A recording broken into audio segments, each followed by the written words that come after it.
Welcome back to Special Educators Resource Room. I'm your host, Jennifer from Positively Learning. Today we're going to be doing a little spring cleaning, not in your closets, but in your classroom system.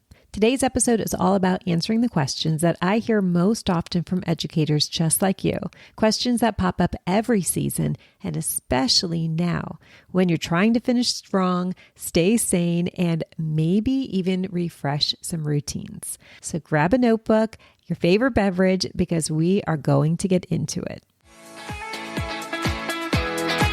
Hey, special educators, I'm Jennifer from Positively Learning. Welcome to the Special Educators Resource Room. If you're like me, you're always looking for ways to save time and streamline your work.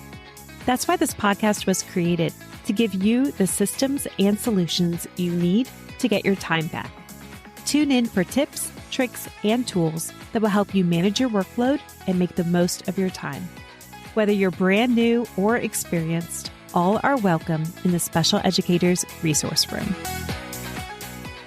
I've divided these questions up into 4 categories. We're going to clear the clutter, streamlining your systems, fix what's broken, common problems and realistic solutions, shine it up, refreshing what's already working, and new growth, what we can add or try this spring. Quick side note, as I was researching this podcast episode, I ended up with a lot of information for each one of these sections. I think they could be their own episode, so please let me know if that's something you'd be interested in. Let's kick it off with clear the clutter, streamlining your systems. Here's the first question. I have so many resources. How do I even start organizing them? I love this question, and I did just do an episode all about decision fatigue. It's in episode 120. I will link it in the show notes because this isn't just about clearing the actual physical clutter. This is about clearing the clutter in your mind so that you can free up space to focus on other things. Here's the hard truth. You probably don't need all of those resources or any new resources. You just need the right ones in the right place. Quick reflection. Looking at your resources, when was the last time you used any of these? Are there any materials that you have that you've printed but never prepared? And think about your students and think about quarter 4. Which students could benefit from one of these specific resources or tasks that's just sitting there? I'm going to give you permission to pause and purge. You can always archive all of the things that aren't a fit right now because you can always come back to them. I like to use the 3P system: prep, place, and plan. Let's apply this to just quarter 4. You're going to prep only what you need right now. All the rest can go in a later bin. And then you're going to label. You're going to place each resource or task with a clear label, thinking about your current setup. Maybe you're labeling them by content area, or maybe you're labeling them by which student or group you're working with. And then you're ready to plan. Plan out a rotation schedule so you're not just scrambling. One of the best things I ever did was I prepped the resources for just right now. I labeled them, and then they were always there when I was pulling small groups or when there was a change in the schedule. I knew where they were and I could just quickly grab them. Was I still overwhelmed? Of course, but not by the resources. The next question falls under fix what's broken, common problems and realistic solutions. The question is, my students always need help. Why can't they work independently? First off, this is normal. Building independence is a process. But you might be thinking, it's quarter 4. The process should be in place. And I get that. Here's a question that may help you discover what's happening. Is the task, or whatever work your students are doing, is it challenging your students because of the content, or is it because of the setup? Sometimes students seem to struggle because they're just not sure what to do or where to start. And you can embed some supports, and then suddenly they can push past that. They can complete it, and they're going to feel so much better about themselves. I once worked with a student who cried every time we had something new, which was heartbreaking. But then we added one small visual icon to the top of each step, and it was just a simple start here. Think of a green arrow. And it made such a big difference. So I recommend, of course, starting by modeling and then scaffolding. You can add visuals, which could just be a quick visual direction card or a step-by-step photo. Then you can embed prompts that include reminders while the student is working on a task. These could be arrows, color coding, start here, this is next, whatever makes sense for the labels. And then you want to keep that predictable routine. And that's one of the hardest things. But those routines are going to help your students know what happens before, during, and after their independent work time. And think about this. Q4 feels chaotic because routines often get so disrupted. What if you can keep this one thing going? This one predictable routine of working independently? Imagine how much better that's going to feel.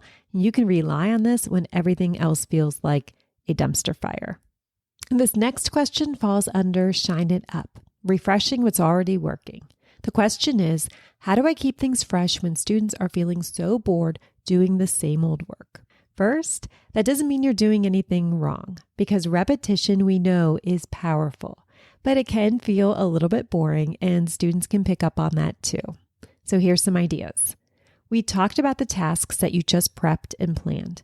We want to rotate these tasks, and I would say every 2 to 3 weeks.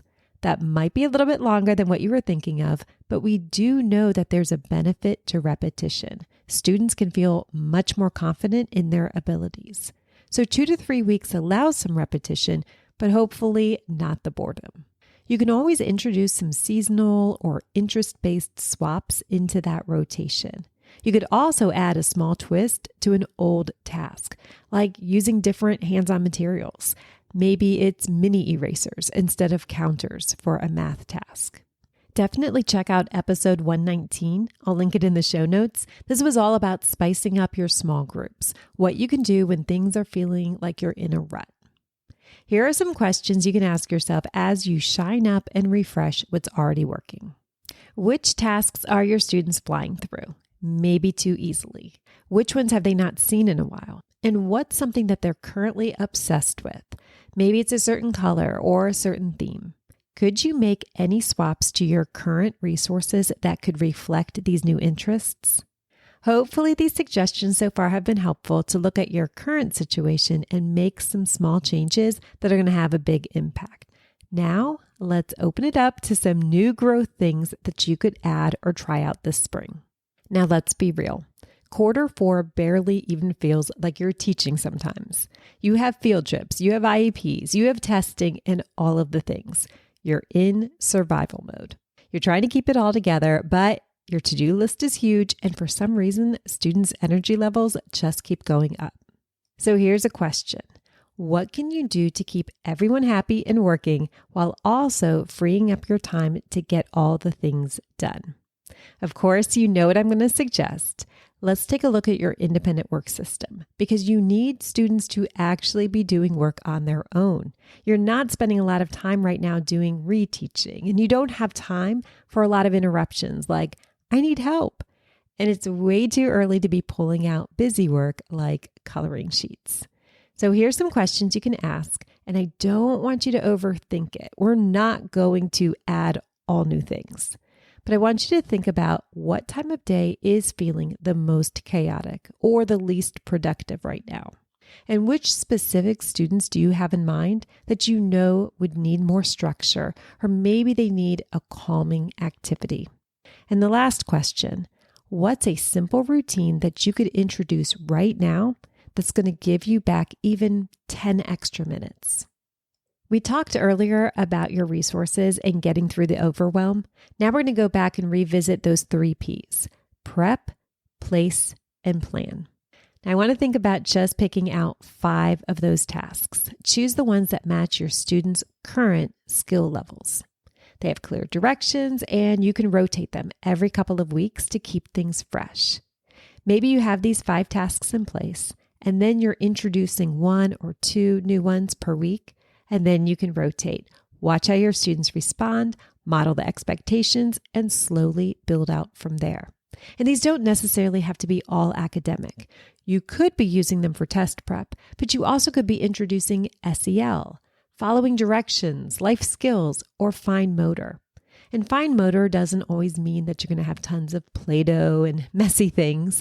Fine motor could be pre-writing or handwriting. I've worked with teachers who told me that this one small shift, just adding this bin of to-go independent work resources, saved them. It gives students something that they can feel successful with, and it gives you space so that you can get a handle on everything else. And you don't have to go big. You can take one small step that's going to give you back time, and you're going to help your students build independence. That is a win-win for quarter 4. Now we're running out of time, but there was one more question, and it was so good that I'm going to dedicate the next episode to just this one question. It's, how can I track progress without drowning in paperwork?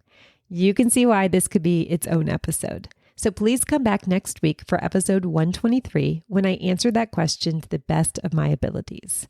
In the meantime, there's a couple of episodes I'd love for you to check out. We talked about episode 120, which was all about making decisions and decision fatigue.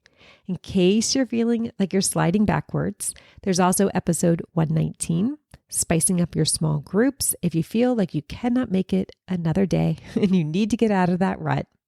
And then I'm going to throw it way back to episodes 19 and 20.